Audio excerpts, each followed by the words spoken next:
이진우의 손에 잡히는 경제.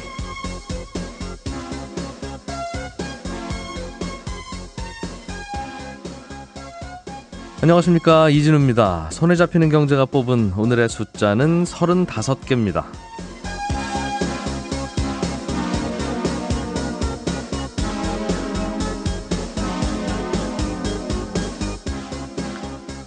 외국의 어느 스포츠 칼럼니스트가 최근에 이렇게 썼더군요.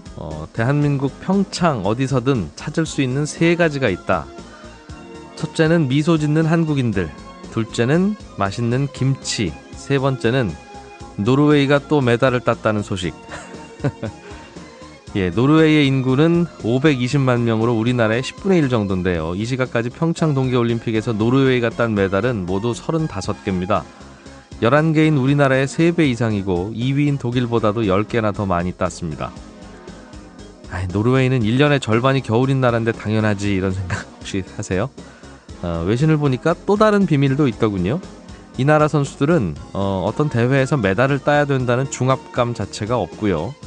주위에서도 경기를 그냥 즐길 수 있도록 최대한 배려한다고 합니다. 그리고 13살 이하 유소년 경기에서는 아예 기록도 체크하지 않고 스코어보드조차 없앤다고 합니다. 그러니까 그 나이 때는 승부나 기록보다 친구들과 즐기면서 그냥 재미를 느껴야 오히려 스포츠에 대한 동기부여가 더 잘 된다는 건데요.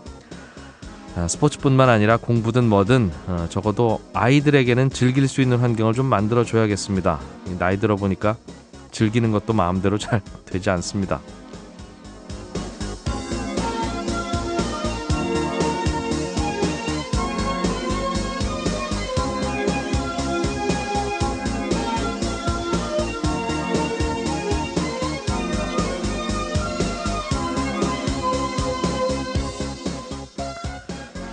예, 2월 23일 손에 잡히는 경제입니다. 요즘 제일 이슈가 되고 있는 경제 문제 중에 하나가 한국 GM 사태라고까지 불리는 이 사건인데요. 이 문제 어떻게 봐야 될지, 혹시 어떤 해법이 있을지 오늘은 이 얘기 좀 더 길게 집중적으로 들어보겠습니다. 관리사무소에서 관리비 예치금이라는 걸 내라고 하던데, 관리비는 아는데 관리비 예치금은 또 뭐예요? 이런 질문 오늘 친절한 경제에서 답을 드리겠고요. 예, 광고 듣고 오늘 준비한 순서 바로 시작하겠습니다.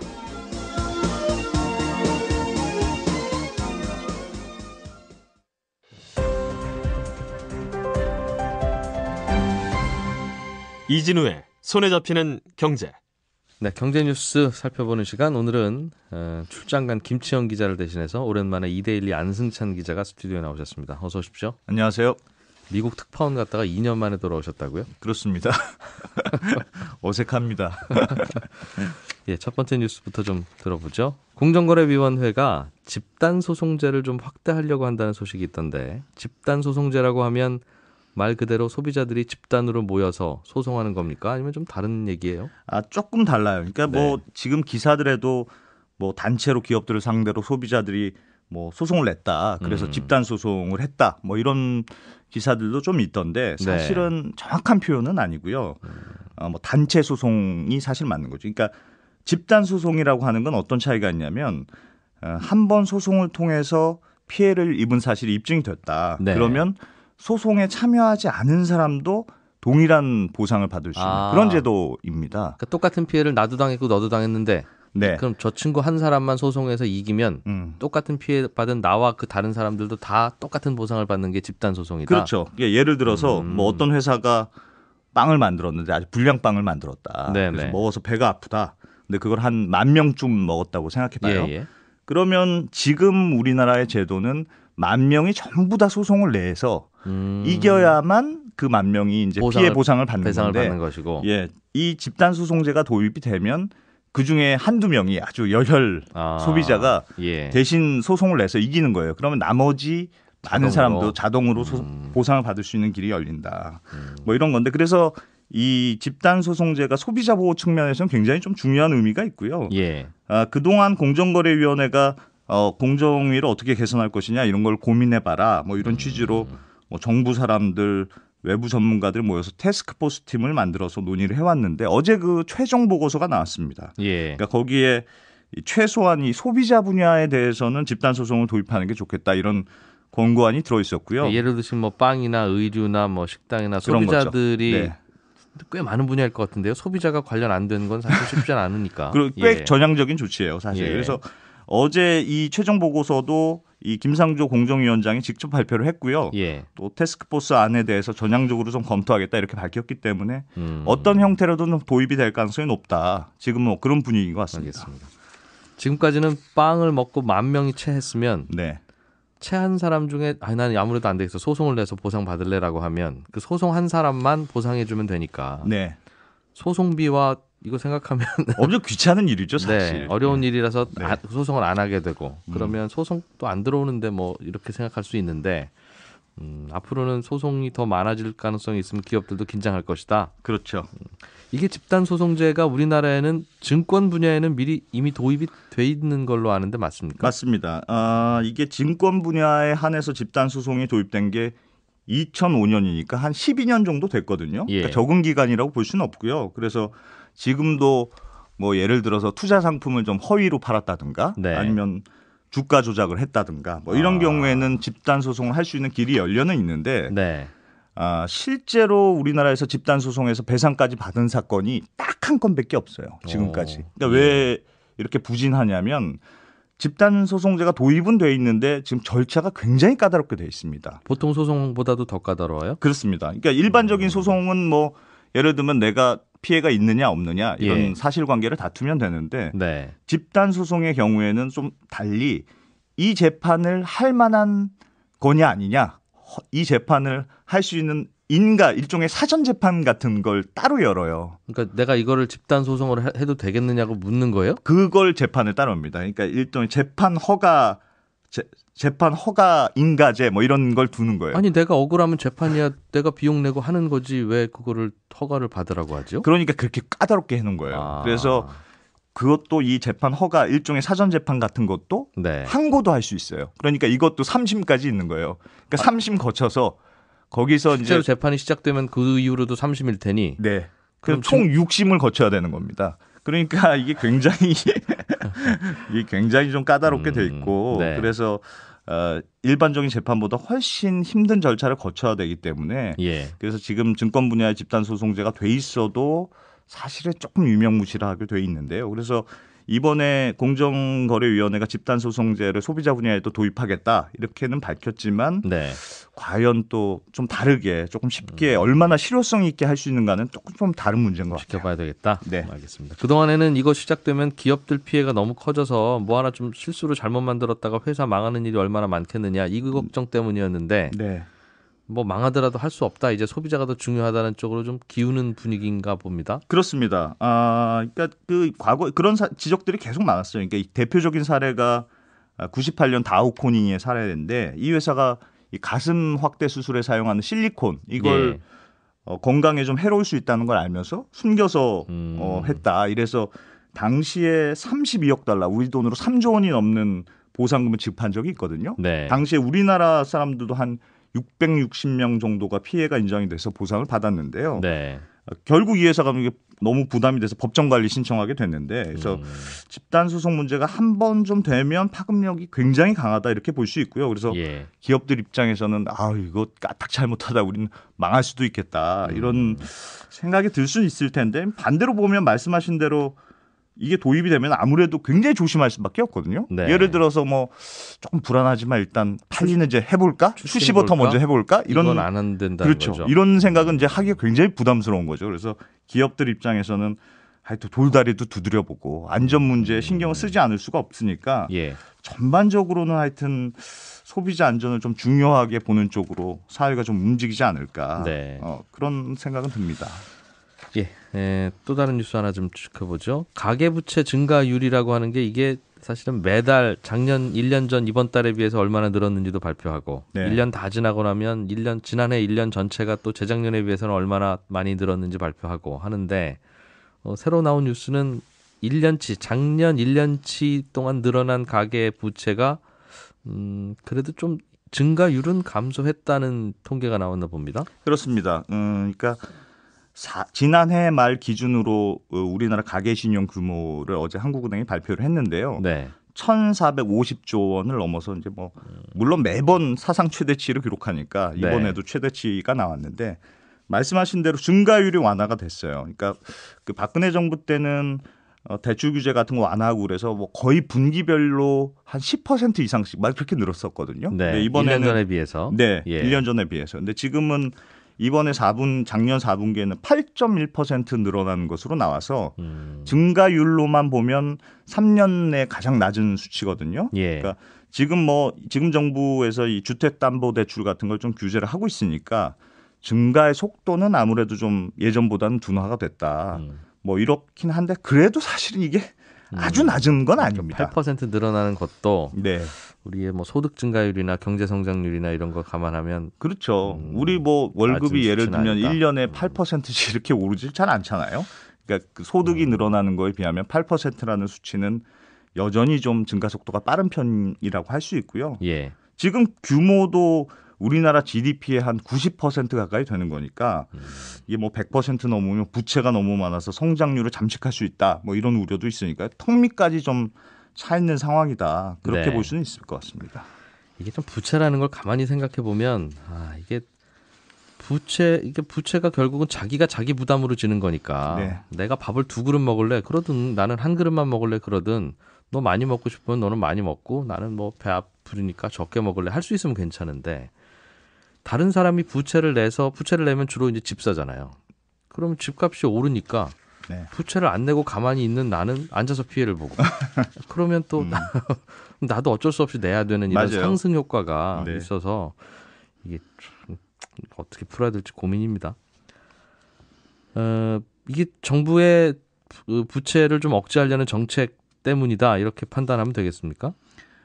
그렇습니다. 뭐 아무래도 말씀하신 대로 지금 예전에는 주택담보 인정 비율, 뭐 LTV라고 하는 것들 이런 것들이 예전 70%까지 줬으니까요. 예. 집 사는데 뭐 대략 계산해서 한 70%까지 대출을 해줬는데 지금은 40%까지 낮췄으니까 아무래도 이게 가장 큰 비중인 이 주택담보대출이 좀 줄어들어서 네. 이게 전체적인 가계신용은 줄었다 이렇게 볼 수는 있는데 좀 재밌는 게 이번에 어떤 게 있었냐면 신용대출이 늘었다는 점이에요.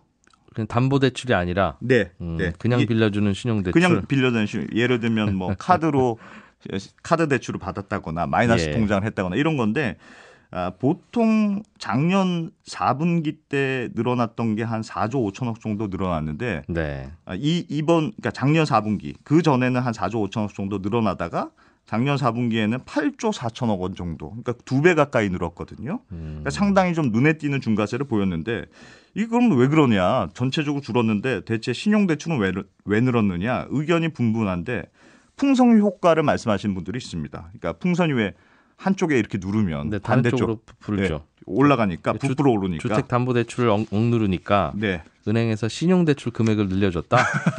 약간 그런 겁니다. 그러니까 알겠어요. 지금 뭐 부동산과 관련된 수요가 완전히 죽지는 않았잖아요. 예. 그러니까 어쨌든 부동산 시장이 여전히 가격이 오르고 있고 하니까 모자란 돈을 좀 신용대출 쪽으로 돌린 것 아니냐. 네. 뭐 이런 해석이 있고요. 그럴 수 있겠네요. 예를 들면 예전에는 5억짜리 집을 담보로 맡기면 한 3억 원은 빌려줬는데 네. 요즘은 2억밖에 안 빌려주니까 그럼 은행 창구 가서 그럼 나한테 1억을 신용으로 좀 빌려주시오. 그렇죠. 그렇게 하면 아니 고객님 뭘 믿고 신용으로 1억을 빌려드립니까? 라고 묻을 테지만 이 친구야 저 5억 원짜리 집을 내가 담보로 맡겼는데 그냥 그 생각해서 주면 되는 거지라고 하면 그렇겠군요 하고 주는 것 같아요. 실제로 담보로는 안 잡지만 그런 해석이 있습니다. 그러니까 이미... 또 뭐 요즘은 인터넷 뱅킹 발달, 인터넷 뱅크들이 막 나왔잖아요. 그래서 네. 대출이 굉장히 간단해진 측면이 있어요. 그래서 뭐 클릭 몇 번으로 몇 천만 원씩 바로 대출도 해주고 이러니까 네.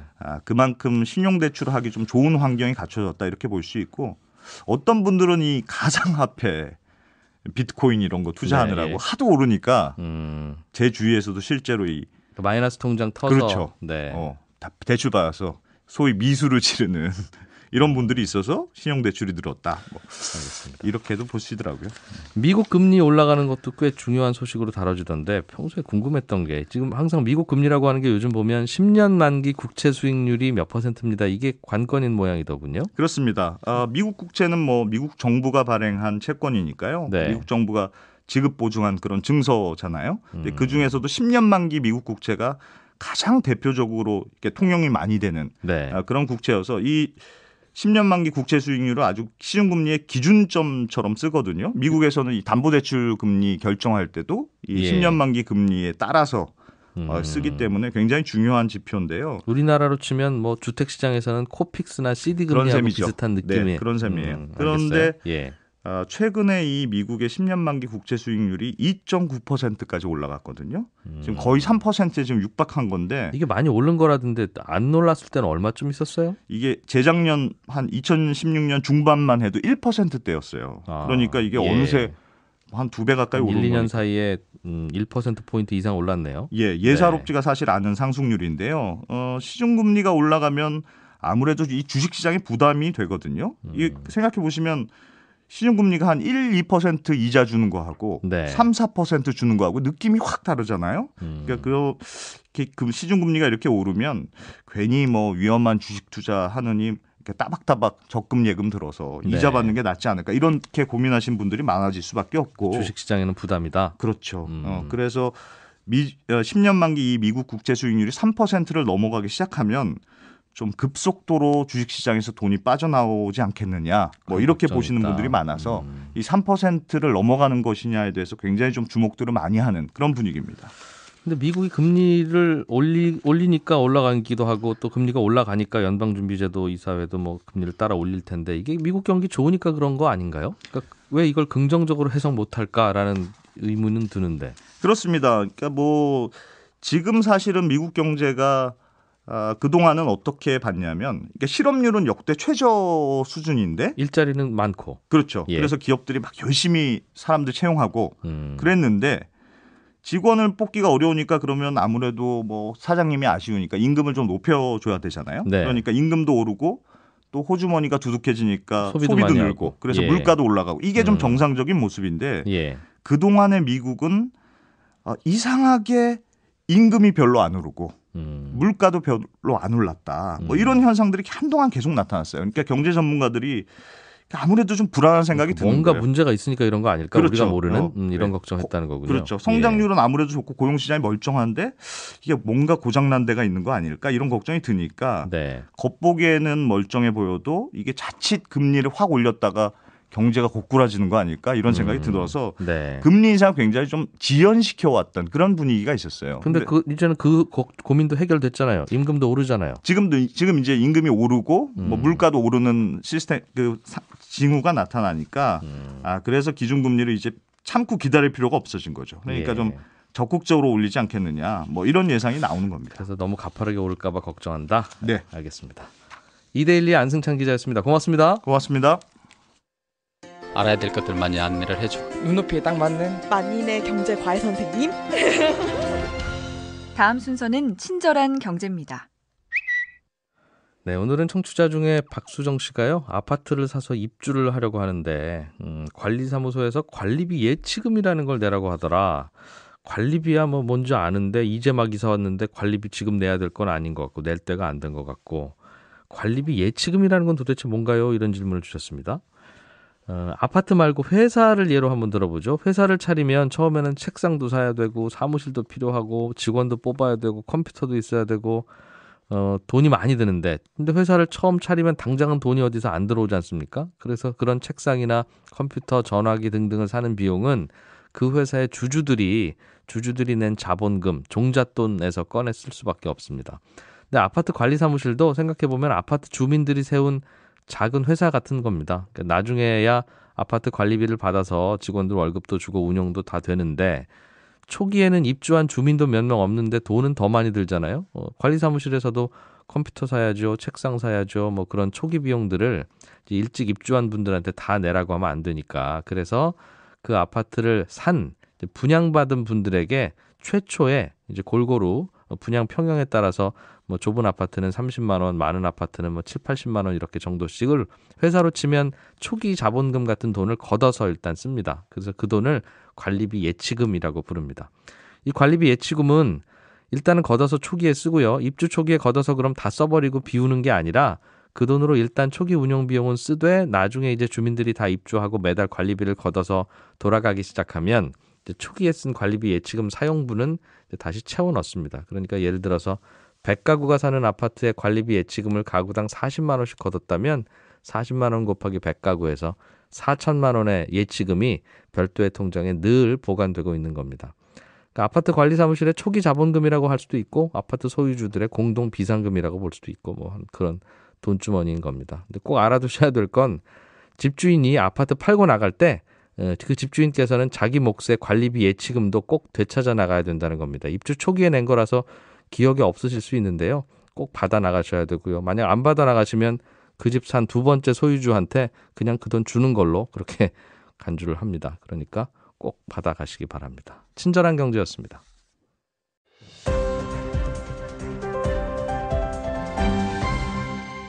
경제를 생각하는 사람들의 즐거운 습관. 이진우의 손에 잡히는 경제. 요즘 한국 경제계의 제일 큰 이슈 중에 하나가 한국 GM의 문제입니다. 한국 GM은 더 이상 버틸 수 없을 만큼 적자가 심해서 한국 정부가 따로 지원을 해주든지 아니면 우리는 한국에서 철수할 수밖에 없다. 이게 미국 GM 본사가 밝힌 의사고요. 또 그 와중에 한국 GM은 5월 말까지 군산 공장을 폐쇄하겠다. 그리고 부평 공장, 창원 공장도 폐쇄 대상이 될 수 있다는 선전포고까지. 노조 입장에서 보면 선전포고가 되겠죠. 미국 본사가 내린 상황인데 그래서 정부가 지원을 해서라도 살려야 된다. 아니다. 별 의미 없다. 이런 갑론을박이 계속되고 있습니다. 오늘은 오토타임즈의 권영주 자동차 전문 기자와 함께 이 얘기를 좀 자세하게 깊게 해보겠습니다. 어서 오십시오. 네, 안녕하세요. 이 권 기자가 그동안 이 GM과 관련한 취재를 기자들 중에서는 제일 오래 해왔다고 들었습니다. 22년 정도 예. 쭉 봐왔습니다. 그래서 뭐 업계에서도 권 기자 의견을 이런저런 다각도로 물어보는 걸로 알고 있는데 이 본질적으로 어떤 사건이라고 보세요? 개인적으로는? 이렇게 보시면 됩니다. 미국 GM이라는 회사가 한국 GM에 투자를 해가지고 회사를 하나 인수를 했는데 그 회사가 지금 상당히 어려움에 처해 있으니 미국 GM은 투자금을 건지려기 위해서라도 한국 GM의 위기를 그냥 둘 수는 없다라고 판단한 거고요. 그 위기에 대한 솔루션을 미국 GM이 대책을 제시하는 게 아니라 한국 GM이 별도 법인이니 그 안에서 일단 대안들을 가지고 와 봐라. 그러면 미국 GM이 결정을 하겠다라는 입장을 가지고 한국 GM의 솔루션을 가져오라고 던진 거죠. 한국 GM하고 미국 GM이 사실 어떤 관계인 겁니까 이게? 그러니까 쉽게 보면 엄마와 아들 관계라고 보시면 됩니다. 차회사 모회사 관계인 거죠. 그런데 이제 예. 미국 GM에서는 제 아무리 자식이라도 금전 관계는 별개야라는 입장인 거고요. 그러니까 우리 시각에서는 아니 엄마와 자식 간에 뭐 꼭 이렇게까지 해야 됩니까? 라는 시각이 있는 거죠. 네. 우리나라는 자동차 회사가 GM 말고도 꽤 많이 있었고 지금도 있잖아요. 네, 뭐 현대기아차도 있고, 있고 뭐 쌍용차도 있고 르노 삼성차도 있죠. 그런데 지금까지는 어려운 시절도 있고 많았습니다만 네. 어려운 시절에 뭐 생산 물량을 좀 줄이기도 하고 또 뭐 괜찮아지기도 하고 여러 가지 네네네. 우여곡절은 있었는데 네. 공장을 철수한다든가 폐쇄하다든가 이런 이야기는 처음 듣는 것 같습니다. 왜 이런 이야기가 과거에는 안 나왔던 이야기가 네. GM 주변에서는 나오게 되는 거죠? 과거에도 얘기가 나왔었죠. 예를 들면 쌍용 자동차가 위기에 직면했을 때 네. 그때 상하이 자동차가 법정 관리 신청하면서 손 털고 중국 들어갔잖아요. 그때 과연 쌍용 자동차를 청산해야 되느냐 존속시켜야 되느냐라는 걸 가지고 우리가 가치를 따졌었고요. 일부 근로자를 정리를 한 후에 존속 가치가 높다라고 평가가 나와서 그때 이제 우리가 흔히 알고 있는 77일간의 그 옥새 파업이 벌어졌던 거고요. 그런데 이제 그 당시에도 그런 논리가 있었습니다. 과연 우리 경제가 쌍용 자동차 정도 하나가 쓰러진다고 국가 경제가 휘청할 만큼의 타격을 입느냐. 자동차 회사 하나 정도 이제 문 닫는 거는 충분히 감내할 수 있다는 논리가 있었지만 또 반대로 뭐 평택을 중심으로 지역 정치인이나 또는 경제권에서 그래도 존속 가치가 높다고 나왔으니 어떻게 해선 경량화해가지고 가보자라는 게 이제 와서 지금도 사실 자동차가 어찌 보면 대마불사 업종처럼 돼 있는 겁니다. 개인적으로는 어떻게 보십니까? 지금 GM은 한국 시장에서 떠나겠다고까지 이야기하고 있는 것이고. 네. 저는 본심을 먼저 좀 알고 싶은데 저는 우리 쪽 입장은 다 알겠어요. 그러니까 왜 주었으면 하는 건지도 알겠고 네. 공장 당연히 유지하고 싶을 텐데 결국은 칼자루를 GM에서 주고 있으면 GM 쪽의 본심이 궁금하지 않습니까? 그렇죠. 제가 보는 관점에서 사실은 남고 싶은 마음이 한 70% 정도 있고요. GM 본사가? 그렇죠. 예. 그다음에 이제 정 안 되면 손 털고 나가겠다는 마음도 한 30% 정도 있는 것 같습니다. 그럼 내버려 두면 남겠다는 뜻입니까? 그렇죠. 근데 그냥 남지는 않겠다라는 거죠. 그러니까 무슨 얘기냐면 지금의 한국 GM의 덩치가 100만 대 사이즈에 맞춰져 있습니다. 100만 대 사이즈라는 게 무슨 뜻입니까? 인력과 설비가 네. 연간 최대 생산하면 100만 대까지 생산할 수 있어요. 예. 그런데 이 100만 대는 못 가져가겠다라는 겁니다. GM 입장에서는. GM은 100만 대 만들 필요가 없어요. 그렇죠. 우리가 필요한 대수는 한국은 이제 50만 대 정도다. 그러면 50만 대 정도만 만들어주면 우리는 한국을 가져갈게. 그런데 100만 대를 유지하라고 하면 네. 이건 도저히 우리는 수익성을 못 맞추니 우린 못할 거야. 그러니까 이걸 가지고 지금 딜을 하고 있는 거죠. 그래서 그 100만 대 중에서 그나마 50만 대 규모를 줄일 때 네. 고민했을 거 아니에요. 또 그렇다면 어느 공장을 폐쇄할지. 그래서 그 중에 하나가 가장 가동률이 떨어지는 군산 공장은 한국이 돈을 지원해줘도 네. 우리는 절대 못 가져가라고 이미 선언을 했습니다. 아니 그 말은 지금 우리의 이슈는 군산 공장을 살리자 말자 하는 이슈로 이해하고 있는데 그게 그게 아니고요. 아닌 겁니까? 지금 우리의 이슈는 군산 공장을 포함해서 얘기를 하고 있지만 네. GM은 군산 공장을 배제하고 얘기를 하자라는 거고요. 그 배제하자라는 그 뉘앙스가 이미 정부에서도 컨센서스가 조금씩 형성되는 분위기가 있습니다. 군산까지 살리자고 하면 GM조차도 받을 수 없는 카드가 될 수 있겠구나라고 생각을 하니 그러면 나머지 공장을 지키기 위해서라도 일단 추가 협상을 한번 해보자라는 그런 분위기가 감지가 되고 있는 거죠. GM의 한국 공장이 군산에 하나 있고 창원에 있고 있고요, 부평에 있습니다. 있죠. 네. 보령에도 있습니다. 변속기하고 엔진 공장이 있죠. 그런데 군산 공장은 우리나라 정부가 그 어떤 지원을 해도 살릴 수 없는 상황이라고 GM에서는 결론을 내린 것이고. 그렇죠. GM은 이미 결론을 내려서 정부와 협상할 때도 예. 군산 공장 얘기는 일제 안 했고요. 군산 공장 어떻게 할 거냐라고 물어보는 질문에도 명확하게 답변을 했습니다. 군산 공장은 우린 더 이상 가져갈 수 없다라고 선언을 해버렸습니다. 그럼 부평과 창원 공장마저 접을 것이냐? 그렇죠. 아니면 한국 정부가 지원을 해주면 그 정도는 일단 운영을 할 것이냐? 네. 100만 대 생산 규모가 있으면 과거에는 100만 대 생산도 필요했던 회사라는 뜻인데. 실제로 100만 대까지 갔었습니다. 예. 2008년도 7년도에 95만 대까지 갔으니까요. 거의 공장 가동률이 98%까지 올라갔습니다. 그런데 그 이후에 전 세계적으로 GM차가 잘 안 팔려서 이제는 50만 대 생산하더라도 그거 팔기 벅차니 우리는 더 이상은 생산을 안 하겠다 그런 상황입니까? 그게 예를 들어서 GM차가 안 팔린 건 사실인데 그게 한국 GM이 무슨 제품을 잘 못 만들어서 안 팔렸다거나 또는 한국 GM 제품에 문제가 있어서 안 팔린 게 아니고요. GM의 전략에 따라서 판매가 중지된 겁니다. 이게 무슨 얘기냐면 2009년도에 GM이 뉴 GM으로 미국에서 한번 거듭날 때 전반적으로 회사 정책을 과거의 글로벌 확장해서 이제 선택과 집중으로 바꿔버립니다. 네. 왜냐하면 미래 자동차 시장을 대비하려니 우리가 얘기 많이 하잖아요. 뭐 전기차, 수소차, 자율주행차 이쪽에 투자를 많이 할 수밖에 없는데 그 투자하려면 이제 돈을 많이 쌓아놔야 되잖아요. 그래서 돈을 쌓기 위해서 수익 위주로 전략을 바꿨고 네. 그 가운데서 그러면 해외 공장에서 수익이라는 게 적자를 줄이는 것도 수익이니 적자 많이 나는 곳이 어디야라고 봤더니 해외 쪽에서 꽤 많이 나더라는 겁니다. 그중에 제일 많이 난 게 유럽이에요. GM 오펠이죠. 오펠이 그 당시에 한국 GM으로부터 제품을 공급받고 있었단 말이죠. 그런데 이제 유럽 오펠이 이렇게 나온 겁니다. 우리도 만들 수 있는데 왜 우리가 한국에서 받아야 되니? 우리도 적자 줄이고 싶어. 그러니까 우리가 직접 만들어 팔게 해줘. 라고 해서 GM이 유럽 오펠에 손을 들어준 겁니다. 그럼 우리가 그동안 만들던 거를 그 당시에 유럽 오펠 쪽으로 넘겨줬었어요? 그렇죠. 그러니까 이제 국내에서 유럽 쪽으로 나가는 물량이 이제 빠진 거죠. 그게 이제 대외적으로는 쉐보레 브랜드로 팔고 있었으니 유럽이 GM이 쉐보레 브랜드를 유럽에서 철수시키면서 판매망이 없어지니까 만들어서 줄 곳이 없잖아요. 그러면서 수출이 크게 빠집니다. 그때부터 지금까지 매년 수출 물량이 줄어서 지금 현재 95만 대까지 갔던 수출 물량이 그러니까 전체 생산 물량이 네. 딱 52만 대 사이즈로 내려왔어요. 그러니까 과거에는 우리가 만들어서 유럽으로 보냈었습니까? 자동차를? 네, 유럽을 주로 많이 보냈죠. 그런데 유럽으로 보낼 자동차를 우리가 이제 만들 필요가 없어진 거군요. 그렇죠. 그나마 지금도 계속 보내곤 있습니다. 예를 들어서 창원 공장에서 만드는 스파크, 예. 부평 공장에서 만드는 소형 SUV는 지금도 오펠에 줍니다. 왜냐하면 오펠이 그 차 생산 라인이 없거든요. 네. 그런데 오펠이 지금 푸조 시트로행에 매각이 됐습니다. 그러니까 이제 푸조 시트로행도 오펠을 보니까 야 얘들 적자가 너무 심해. 직접 생산해야 되겠어. 그래서 지금 트렉스하고 창원 공장에서 만드는 경차도 3년 뒤에 이제 오펠이 더 이상 이제 안 받을게라고 할 거예요.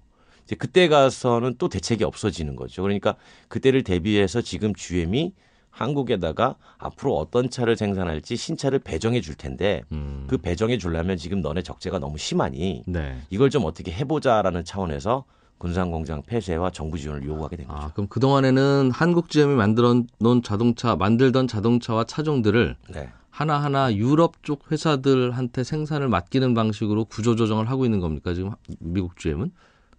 그렇게 보시면 되죠. 꼭 유럽이 아니라 네. 그러니까 예를 들면 전 세계에 26개의 공장이 있는데 예. 그 공장 중에서 어디서 생산하는 게 가장 저렴하냐. 그걸 거의 뭐 계속 실시간으로 체크하면서 그렇죠. 그거를 물량을 조정하고 체크해서 있군요. 그 물량을 배정해 주는 겁니다. 왜냐하면 제가 이렇게 말씀을 드리거든요. 한국 GM에 있는 지금 우리나라에 있는 공장은 GM이 자, 이 차 만들어 줘. 그거 만들어 주면 내가 가져가서 팔게. 그 위탁 생산을 맡기는 거예요. 일종의 하청업체네요. 그렇죠. 예. 그래서 생산 기지라는 게 이제 그래서 나오는 거고요. 그렇게 보면 A라는 공장이 있고 B라는 공장이 있으면 둘 중에 똑같은 제품을 누가 더 싸게 만들어? 어느 나라가. 그거를 저울질해서 싼 나라에다 배정을 해주겠다는 겁니다. 그러면 부평 공장은 더 이상 싸지 않으니 일단 문 닫겠다. 부평이 아니라 이제 전반적으로 군산 한국 공장. 내의 예, 공장은 예.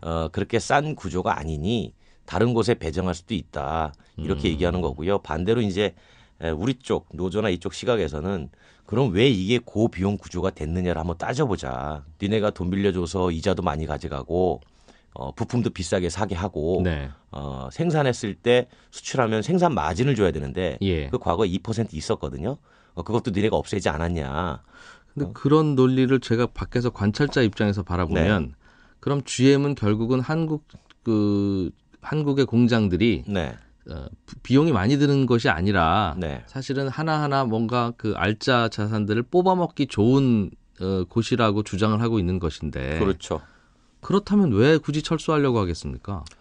그러니까 그런 주장이 근거가 약하기 때문에 GM 입장에서 보면 별로 뽑아먹을 게 없는 그러니까 지금 보면 곳이기 그렇게 때문에 돼 그런 게 있잖아요. 아닐까. 적자 상태니까. 예. 그런데 그래도 남고 싶은 마음이 제가 70%라고 말씀을 드렸죠. 네. 이게 수익이라는 게 지금 한 대를 만들어서 얼마 남겨서 파는 것도 중요하지만 사실은 제품 개발 능력도 있습니다. 자동차 제품 개발할 때 보통 한 차종에 적게는 뭐 4천억, 5천억, 많게는 7, 8천억 들어가거든요. 그 제품 개발 능력을 가지고 있는 제가 GM에 전 세계 26곳 사업장이 있다고 그랬잖아요. 그중에 나라별로 보면 제품 개발 능력을 가진 곳이 한국이 유일합니다. 제품 개발 능력이라 하면 설계를 하고 그렇죠. 그러니까 이를테면 미국 GM이 한국에다가 생산을 맡길 차종을 예. 미국에서 개발하면 자기들이 돈 5천억 들어갈 거 아니에요. 그쪽에서 뭐 디자이너도 고용하고 그렇죠. 해야 되니까. 그런데 예. 그 개발을 한국 GM에다가 맡깁니다. 니네 개발 능력 되니까 니네가 개발해. 예. 그러면 한국 GM이 5천억 들여서 개발을 해요. 네. 그 차를 미국 GM이 자 이거는 우리가 생산지는 우리가 배정할게 라고 해버리는 거죠. 그럼 개발비가 줄어들잖아요. 네. 그러니까 미국 GM에서는 앞으로 한국 GM의 가치가 아직은 충분하다고 보는 겁니다. 단순히 차를 만들어주는 위탁 생산 기지로서는 매력이 없으나 네. 제품을 개발하고 이 개발 능력이 뛰어나다는 점에서는 아직까지는 가지고 있을 가능성이 가치가 있는 거예요. 한국 GM은 그럼 미국 본사 입장에서는 하청업체이기도 하고 네. 때로는 개발을 맡기는 곳이기도 하죠. 협력업체이기도 하고 네. 뭐 좀 다른 의미이긴 합니다만 좀 다르다는 뜻이군요. 네. 그러니까 가치가 네. 단순하게 생산의 수익만 따지느냐 아니면 개발의 편익을 따지느냐를 볼 때 개발의 편익 측면도 무시할 수가 없으니 그걸 네. 플러스 마이너스 해보면 예. 아직까지는 고비용 구조이긴 하나 충분히 유지할 가치가 있다. 그렇다면 생산도 유지를 해야 되잖아요. 그래서 부평과 창원 공장은 생산을 유지하고 싶은데 즉 50만 대 정도만 유지하고 싶다 우리는. 이런 지금 입장을 가지고 있으니 제가 보는 관점에서는 한 70%는 남고 싶은 마음이 있다라는 점. 한국GM이 최근에 개발을 해서 그걸 갖다가 본사가 갖다가 판 모델이 얼마나 있습니까? 예를 들어서 쉐보레 스파크도 여기서 개발한 거고요. 예. 지금 부평에서 생산하고 있는 트랙스도 여기서 개발한 겁니다. 그러니까 여기서 개발을 하면 기본적으로 여기서 우리나라에서 생산을 해요. 네. 생산한 제품을 GM이 전 세계 판매망에다가 예를 들면 유럽 오펠에다가 야 한국 GM에서 이런 차 만들어서 지금 생산하거든. 니네 돈 주고 사가. 이렇게 얘기하는 거죠. 그런데 유럽 오펠과 직접 거래를 할 때 과거에는 여기서 트랙스 한 대 만들었으니까 100원에 만들면 102원에 줬단 말이에요. 그런데 그것마저 2원의 수익도 없애버린 거예요. 왜냐하면 오펠 자체가 그 당시에 적자였으니까 싸게 사오는 줄어든. 값을 싸게 해야 이가 적자가 줄어드니까. 네. 그래서 그런 측면들이 아주 복합적으로 작용을 한 거죠. 한국GM 입장에서는 이런저런 억울한 부분이 있긴 있을 수 있겠습니다만 네. 그조차도 다 결국은 우리가 미국 GM 본사에서 산하에 있는 기업이다 보니 그렇죠. 그걸 뭐라고 하기가 좀 애매했겠군요. 그걸 뭐라고 하는 사람이 이제 산업은행이었는데 예. 산업은행이 이제 비토권이 작년 10월에 끝났잖아요. 뭐 거부할 수 있는 권리, 무언가를. 비토권이라는 그러니까 뭐 의사회 결정에서 거부할 수 있는 권리. 뭐 자산을 매각한다든가 그렇죠. 그거 반대. 중요한 결정 낼 네, 그 때는 반대. 네, 이런 권리가 산업은행이 반대하면 아무리 다수결이라도 그렇죠. 안 된다. 네, 그래서 그런 게 있었어요. 네, 작년 10월에 끝났습니다. 네. 그러니까 재밌는 게 뭐냐면 2002년도에 인수를 해서 그 비토권이 15년 됐거든요. 그 계약 기간이. 2002년에 인수할 때 산업은행한테 지분을 좀 주면서 네. 소수 지분이긴 하지만 이대주주니까 거부권이 있는 거죠. 이대주주가 반대하는 일은 우리가 안 할게. 그렇죠. 그런 계약이 있었군요. 예, 근데 이제 그게 이제 2017년 10월에 15년이 딱 되던 해에 지난 초겨울이네요. 그렇죠. 끝납니다. 예. 끝나자마자 지금 이렇게 된 거예요. 그럼 오랫동안 좀 생각해온 아니군요. 본사 그럼요. 입장에서. 이게 만약에 비토권이 올해까지 유지가 됐다 그러면 예. 지금 군산공장 매각 이런 얘기 안 합니다. 그러면 GM 본사는 하고 싶은 건 일단은 한국 시장에서 완전 철수는 아니고 말씀하신 대로 개발에 필요가 있다고 하시니 네네. 다만 이 생산 라인을 계속 다 유지할 수는 없다. 그 말은 지금 근로자들을 다 고용하고 갈 수는 없다는 뜻일 텐데. 그렇죠. 그 중에 하나 군산공장 매각을 받아들이지 못하는 게 폐쇄를 번복할 수 없다는 게 그들의 입장이고. 그럼 한국 정부가 지원하면 뭘 좀 더 해주겠다는 겁니까? 지금 군산공장은 한국 정부가 뭘 어떻게 해도 폐쇄하겠다는 입장이라면 그렇죠. 나머지 두 공장은 한국 정부가 특별히 안 도와주더라도 본인들의 필요에 의해서 유지할 가능성은 없어요? 그러니까 기본적으로 지금 한국 GM 회사가 한 3조 원 정도 GM 본사에서 돈을 빌려왔잖아요. 그 빌린 돈은 스스로 해결을 해라. 뭐 자본금으로 전환하든지 네. 그건 너네들 문제니까 너네가 알아서 해. 그다음에 추가로 운영 자금이 필요한 것 한 5천억 원 정도 그건 새로 지원해 줄게. 지금 이렇게 얘기를 한 거고요. 우리 정부에 아는. 그렇죠. 그런데 이제 돈 지원해 줄 때 그냥은 못 줘. 이것저것 봐야 되겠어. 니네 장부도 좀 들여다 봐야 되겠고 예. 그다음에 앞으로 또 이런 사태가 벌어질지 모르니 니네 앞으로 나가지 말라고 내가 견제 장치도 좀 해놔야 되겠어. 이런 세 가지 조건을 던졌고요. 그걸 일단 GM이 일단은 받아들였습니다. 근데 제가 보는 관점에서 이게 받아들였다는 게 그런 요구를 한국 정부라면 충분히 할 수 있습니다. 네. 라는 의견 정도고요. 이제 돌아가서 따져볼 겁니다. 따져보면 과연 견제권을 어디까지 줄 것인가. 이걸 따져봤을 때 과도한 견제권이라고 생각이 되면 다시 이 견제권은 우리 못 받겠습니다. 그러면 우린 그냥 우리만의 방식으로 사이즈를 더 줄여갈게요. 라고 해서 예를 들어서 창원 공장 같은 곳에 신차 배정 물량을 추가로 하지 않고 네. 우리는 50만 대가 아니라 그냥 30만 대 사이즈만 유지해서 갈랍니다. 회사가 어려우니 사이즈를 완전 줄여서 갈게요. 그러면 다시 또 이 똑같은 사태가 반복이 되고 여기에 따라서 한국 정부의 지원 조건은 다시 또 조금 완화될 수 있고 사실 지금 계속 이 팽팽하게 작전을 펴는 겁니다. GM의 결국 오늘 계속 제가 권 기자께 묻는 것은 GM 본사의 속셈이 어떤 것일 것 같으냐는 계속 질문인데요. 네. GM 본사는 그대로 우리가 아무 지원을 안 하면 네. 부평이나 창원 공장조차도 유지할 이유가 없는 겁니까? 아니면 그거는 유지할 이유가 있습니까? 제가 앞서 말씀드린 것처럼 남고 싶은 마음이 이제 70%라고 그랬잖아요. 예. 이제 지금 지원이 안 되면 남고 싶은 마음이 이제 50%로 떨어지는 거죠. 유지하면 좋겠으나 그러면 그 유지비를 우리가 다 되는 만큼 이게 유지하고 싶은 그런 그렇죠. 그 공장은 유지비를 아니다. 다 되려면 알겠습니다. 여기에서 유지비를 만들어야 되니까 예. 그러면 이제 떠나고 싶은 마음이 50%, 남고 싶은 마음이 50%. 규모가 이 얘기는 뭐냐면 규모도 20% 추가로 줄인다는 그런 얘기죠. GM 공장이 왜 유지비가 다른 해외의 GM 다른 공장보다 높아졌습니까? 사실은 높아졌다기보다 그 해외의 공장 생산 비용이 낮아졌다고 보시는 게 맞아요. 다른 나라들이 그렇죠. 그러니까 무슨 얘기냐면 동일하게 생산을 할 때 이게 사실은 이 비용 같은 경우는 인건비가 많이 차지하는 부분도 있잖아요. 그러니까 우리나라의 이 자동차 업종의 비용 구조가 기본적으로 저비용은 아닙니다. 저비용은 아닌데 그렇다면 다른 나라도 같이 올라가 줘야 되는데 네. 우리가 올라간 폭이 다른 나라의 임금 인상 폭보다 높았다는 거예요. 임금 인상폭이 자동차 업계의 근로자들 임금 그렇죠. 인상폭이 예. 그러다 보니까 이제 예를 들어서 뭐 다른 나라 근로자가 뭐 한 해 3% 오를 때 우리는 5%가 오르고 뭐 그러다 보니까 나중에 차이가 많이 난 거고 왜냐하면 2000년도에 GM이 대우차를 인수했을 때만 해도 네. 미국보다 우리가 월등히 낮았거든요. 그 당시에는 그 우리나라 자동차 근로자들이 젊었고 네네. 그분들이 계속 연공이 쌓여가면서 지금 뭐 이제 그런 나이가 부분도 들어서 없잖아 그런 있죠. 겁니까? 네, 그런 부분도 없잖아 있긴 있어요. 근데 어쨌든 그런 구조가 되다 보니 이제 GM이 2009년도에 다시 뉴 GM으로 회생을 하면서 한국 내의 비용을 비교해 봤더니 상당히 고비용 구조더라. 이제 그런 예. 고민을 하게 된 거죠. 알겠습니다. 시간은 길지 않습니다만 권 기자 보시기에 그럼 이 문제를 우리 정부는 어떻게 접근하고 혹시 해법이 있는 것 같습니까? 어떤 안을 좀 제시한다든가. 혹은 해법은 많지 않습니다. 우리에게 주어진 건 크게 세 가지밖에 없어요. 선택이.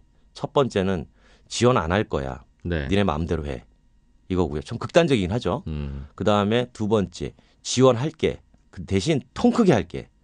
지분 구조를 50대 50으로 만들어가지고 우리 완전히 니네 견제할 거야. 한국 GM의 지분 구조의 절반을 정부가 가져가자. 그래 예. 대신 이제 그걸 GM이 받아들일지 안 들일지 모르겠으나, 근데 그런 건 이제 세 번째가 절충안이죠. 부분적으로 지원할게. 니네도 네. 양보해. 대신 견제 장치는 많이 두자. 근데 그 견제 장치에서 얼마든지 갈등의 요소가 생길 수 있고요. 세 번째 안이 지금 논의되고 지금 있는 논의되고 아니군요. 있는 아니죠. 예. 근데 세 번째 안에 가장 큰 맹점은 뭐냐면 똑같은 일이 4년 뒤에 반복될 겁니다.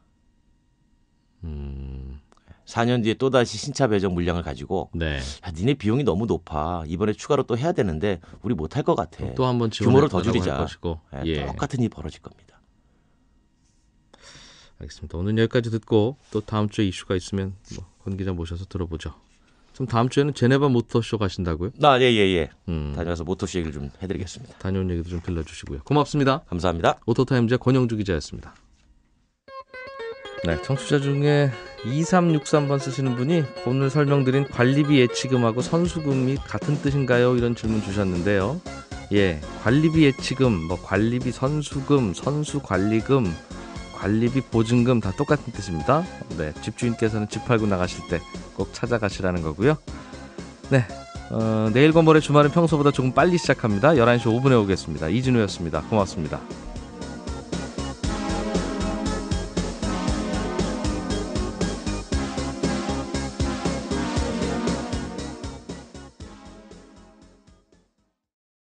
질문 오늘 친절한 경제에서 답을 드리겠고요. 네, 광고 듣고 오늘 준비한 순서 바로 시작하겠습니다.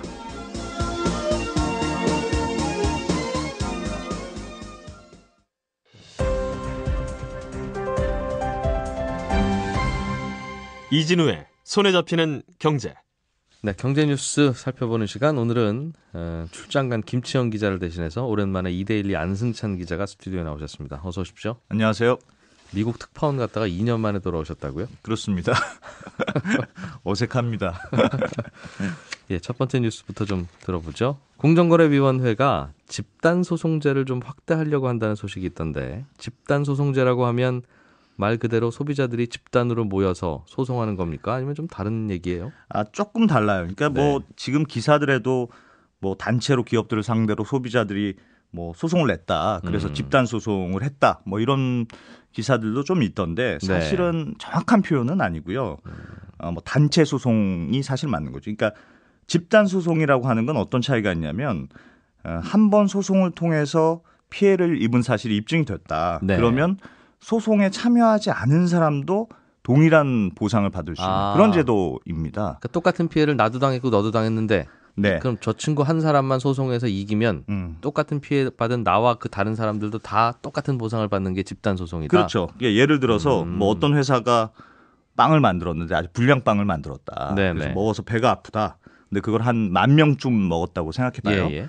그러면 지금 우리나라의 제도는 10,000명이 전부 다 소송을 내서 이겨야만 그 10,000명이 이제 피해 보상을 받는 배상을 건데, 받는 것이고. 예, 이 집단 소송제가 도입이 되면 그 중에 한두 명이 아주 열혈 소비자가 예. 대신 소송을 내서 이기는 거예요. 그러면 나머지 많은 사람도 자동으로 보상을 받을 수 있는 길이 열린다. 뭐 이런 건데, 그래서 이 집단 소송제가 소비자 보호 측면에서는 굉장히 좀 중요한 의미가 있고요. 예. 그동안 공정거래위원회가 공정위를 어떻게 개선할 것이냐 이런 걸 고민해봐라. 뭐 이런 취지로 뭐 정부 사람들, 외부 전문가들 모여서 태스크포스 팀을 만들어서 논의를 해왔는데 어제 그 최종 보고서가 나왔습니다. 예. 그러니까 거기에 최소한 이 소비자 분야에 대해서는 집단 소송을 도입하는 게 좋겠다 이런 권고안이 들어있었고요. 예를 들면 뭐 빵이나 의류나 뭐 식당이나 그런 소비자들이 거죠. 네. 꽤 많은 분야일 것 같은데요. 소비자가 관련 안 되는 건 사실 쉽지 않으니까. 그리고 꽤 전향적이지만 네. 과연 또 좀 다르게 조금 쉽게 얼마나 실효성 있게 할 수 있는가는 조금 좀 다른 문제인 것 같아요. 지켜봐야 되겠다. 네. 알겠습니다. 그동안에는 이거 시작되면 기업들 피해가 너무 커져서 뭐 하나 좀 실수로 잘못 만들었다가 회사 망하는 일이 얼마나 많겠느냐 이 걱정 때문이었는데 네. 뭐 망하더라도 할 수 없다. 이제 소비자가 더 중요하다는 쪽으로 좀 기우는 분위기인가 봅니다. 그렇습니다. 그러니까 그 과거 그런 지적들이 계속 많았어요. 그러니까 이 대표적인 사례가 98년 다우코닝의 사례인데 이 회사가 이 가슴 확대 수술에 사용하는 실리콘 이걸 건강에 좀 해로울 수 있다는 걸 알면서 숨겨서 했다. 이래서 당시에 32억 달러, 우리 돈으로 3조 원이 넘는 보상금을 지급한 적이 있거든요. 네. 당시에 우리나라 사람들도 한 660명 정도가 피해가 인정이 돼서 보상을 받았는데요. 네. 결국 이 회사가 이게 너무 부담이 돼서 법정 관리 신청하게 됐는데, 그래서 집단 소송 문제가 한 번 좀 되면 파급력이 굉장히 강하다 이렇게 볼 수 있고요. 그래서 기업들 입장에서는 이거 까딱 잘못하다 우리는 망할 수도 있겠다 이런 생각이 들 수 있을 텐데, 반대로 보면 말씀하신 대로 이게 도입이 되면 아무래도 굉장히 조심할 수밖에 없거든요. 네. 예를 들어서 뭐 조금 불안하지만 일단 팔리는 이제 해볼까? 수시부터 먼저 해볼까? 이건 안 된다는 그렇죠. 거죠. 이런 생각은 이제 하기가 굉장히 부담스러운 거죠. 그래서 기업들 입장에서는 하여튼 돌다리도 두드려보고 안전 문제에 신경을 쓰지 않을 수가 없으니까 전반적으로는 하여튼 소비자 안전을 좀 중요하게 보는 쪽으로 사회가 좀 움직이지 않을까 그런 생각은 듭니다.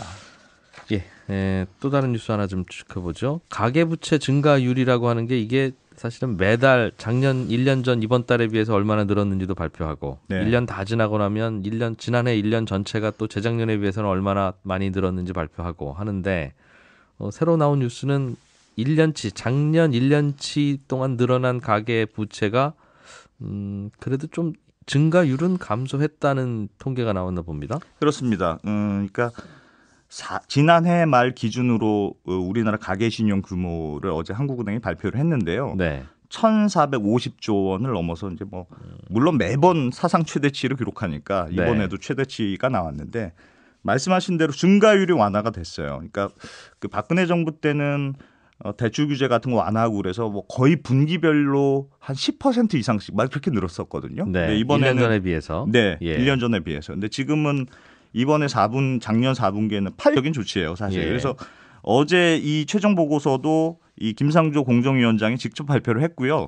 또 태스크포스 안에 대해서 전향적으로 좀 검토하겠다 이렇게 밝혔기 때문에 어떤 형태로든 도입이 될 가능성이 높다. 지금은 뭐 그런 분위기인 것 같습니다. 알겠습니다. 지금까지는 빵을 먹고 10,000명이 체했으면 체한 사람 중에 난 아무래도 안 되겠어. 소송을 내서 보상 받을래라고 하면 그 소송한 사람만 보상해주면 되니까. 소송비와 이거 생각하면 엄청 귀찮은 일이죠, 사실. 어려운 일이라서 소송을 안 하게 되고 그러면 소송도 안 들어오는데 뭐 이렇게 생각할 수 있는데 앞으로는 소송이 더 많아질 가능성이 있으면 기업들도 긴장할 것이다. 그렇죠. 이게 집단 소송제가 우리나라에는 증권 분야에는 이미 도입이 돼 있는 걸로 아는데 맞습니까? 맞습니다. 이게 증권 분야에 한해서 집단 소송이 도입된 게 2005년이니까 한 12년 정도 됐거든요. 그러니까 적응 기간이라고 볼 수는 없고요. 그래서 지금도 뭐 예를 들어서 투자 상품을 좀 허위로 팔았다든가 아니면 주가 조작을 했다든가 뭐 이런 경우에는 집단 소송을 할 수 있는 길이 열려는 있는데 실제로 우리나라에서 집단 소송에서 배상까지 받은 사건이 딱 한 건밖에 없어요. 지금까지. 그러니까 왜 이렇게 부진하냐면 집단 소송제가 도입은 돼 있는데 지금 절차가 굉장히 까다롭게 돼 있습니다. 보통 소송보다도 더 까다로워요? 그렇습니다. 그러니까 일반적인 소송은 뭐 예를 들면 내가 피해가 있느냐 없느냐 이런 예. 사실관계를 다투면 되는데 네. 집단 소송의 경우에는 좀 달리 이 재판을 할 만한 거냐 아니냐, 이 재판을 할 수 있는 일종의 사전 재판 같은 걸 따로 열어요. 그러니까 내가 이거를 집단 소송을 해도 되겠느냐고 묻는 거예요? 그걸 재판을 따로 합니다. 그러니까 일종의 재판 허가 인가제 뭐 이런 걸 두는 거예요. 아니 내가 억울하면 재판이야 내가 비용 내고 하는 거지 왜 그거를 허가를 받으라고 하죠? 그러니까 그렇게 까다롭게 해놓은 거예요. 그래서 그것도 이 재판 허가 일종의 사전 재판 같은 것도 네. 항고도 할 수 있어요. 그러니까 이것도 3심까지 있는 거예요. 그러니까 3심 거쳐서 거기서 실제로 이제 재판이 시작되면 그 이후로도 3심일 테니 네. 그럼 그럼 총 6심을 거쳐야 되는 겁니다. 그러니까 이게 굉장히 좀 까다롭게 돼 있고 네. 그래서 일반적인 재판보다 훨씬 힘든 절차를 거쳐야 되기 때문에 예. 그래서 지금 증권 분야의 집단 소송제가 돼 있어도 사실은 조금 유명무실하게 돼 있는데요. 그래서 이번에 공정거래위원회가 집단소송제를 소비자 분야에도 도입하겠다 이렇게는 밝혀 1.1% 늘어나는 것으로 나와서 증가율로만 보면 3년 내 가장 낮은 수치거든요. 예. 그러니까 지금 정부에서 이 주택담보대출 같은 걸 좀 규제를 하고 있으니까 증가의 속도는 아무래도 좀 예전보다는 둔화가 됐다. 뭐 이렇긴 한데 그래도 사실은 이게 아주 낮은 건 아닙니다. 8% 늘어나는 것도 네. 우리의 뭐 소득 증가율이나 경제 성장률이나 이런 거 감안하면 그렇죠. 우리 뭐 월급이 낮은 예를 수치는 들면 아니다. 1년에 8%씩 이렇게 오르질 잘 않잖아요. 그러니까 그 소득이 늘어나는 거에 비하면 8%라는 수치는 여전히 좀 증가 속도가 빠른 편이라고 할 수 있고요. 예. 지금 규모도 우리나라 GDP의 한 90% 가까이 되는 거니까 이게 뭐 100% 넘으면 부채가 너무 많아서 성장률을 잠식할 수 있다. 뭐 이런 우려도 있으니까 턱 밑까지 좀 차 있는 상황이다. 그렇게 네. 볼 수는 있을 것 같습니다. 이게 좀 부채라는 걸 가만히 생각해 보면 이게 부채가 결국은 자기가 자기 부담으로 지는 거니까 네. 내가 밥을 2그릇 먹을래 그러든 나는 1그릇만 먹을래 그러든 너 많이 먹고 싶으면 너는 많이 먹고 나는 뭐 배 아프니까 적게 먹을래 할 수 있으면 괜찮은데 다른 사람이 부채를 내면 주로 이제 집 사잖아요. 그러면 집값이 오르니까 네. 부채를 안 내고 가만히 있는 나는 앉아서 피해를 보고 그러면 또 나도 어쩔 수 없이 내야 되는 이런 맞아요. 상승 효과가 네. 있어서 이게 참 어떻게 풀어야 될지 고민입니다. 이게 정부의 부채를 좀 억제하려는 정책 때문이다 이렇게 판단하면 되겠습니까? 그렇습니다. 뭐 아무래도 말씀하신 대로 지금 예전에는 주택담보 인정 비율, 뭐 LTV라고 하는 것들 이런 것들이 예전 70%까지 줬으니까요. 예. 집 사는데 뭐 대략 계산해서 한 70%까지 대출을 해줬는데 지금은 40%까지 낮췄으니까 아무래도 이게 가장 큰 비중인 이 주택담보대출이 좀 줄어들어서 네. 이게 전체적인 가계신용은 줄었다 이렇게 볼 수는 있는데 좀 재밌는 게 이번에 어떤 게 있었냐면 신용대출이 늘었다는 점이에요. 그냥 담보대출이 아니라 네. 그냥 빌려주는 신용대출. 그냥 빌려주는 예를 들면 뭐 카드 대출을 받았다거나 마이너스 예. 통장을 했다거나 이런 건데 보통 작년 4분기 때 늘어났던 게 한 4조 5천억 정도 늘어났는데 네. 그러니까 작년 4분기 그 전에는 한 4조 5천억 정도 늘어나다가 작년 4분기에는 8조 4천억 원 정도. 그러니까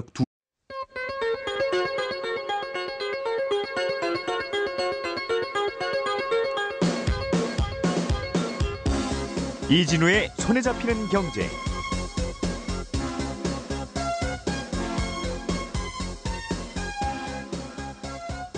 안녕하십니까, 이진우입니다. 손에 잡히는 경제가 뽑은 오늘의 숫자는 35개입니다.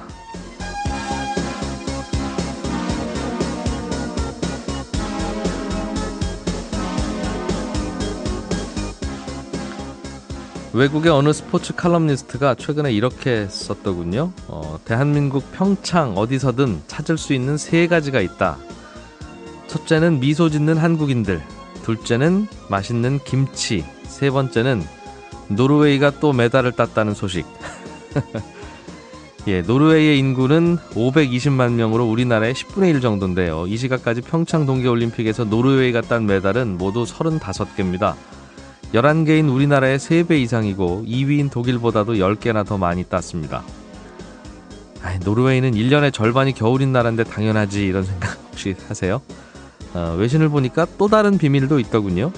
이 나라 선수들은 어떤 대회에서 메달을 따야 된다는 중압감 자체가 없고요. 주위에서도 경기를 그냥 즐길 수 있도록 최대한 배려한다고 합니다. 그리고 13살 이하 유소년 경기에서는 아예 기록도 체크하지 않고 스코어보드조차 없앤다고 합니다. 그러니까 그 나이 때는 승부나 기록보다 친구들과 즐기면서 그냥 재미를 느껴야 오히려 스포츠에 대한 동기부여가 더 잘 된다는 건데요. 스포츠뿐만 아니라 공부든 뭐든 적어도 아이들에게는 즐길 수 있는 환경을 좀 만들어줘야겠습니다. 나이 들어보니까 즐기는 것도 마음대로 잘 되지 않습니다.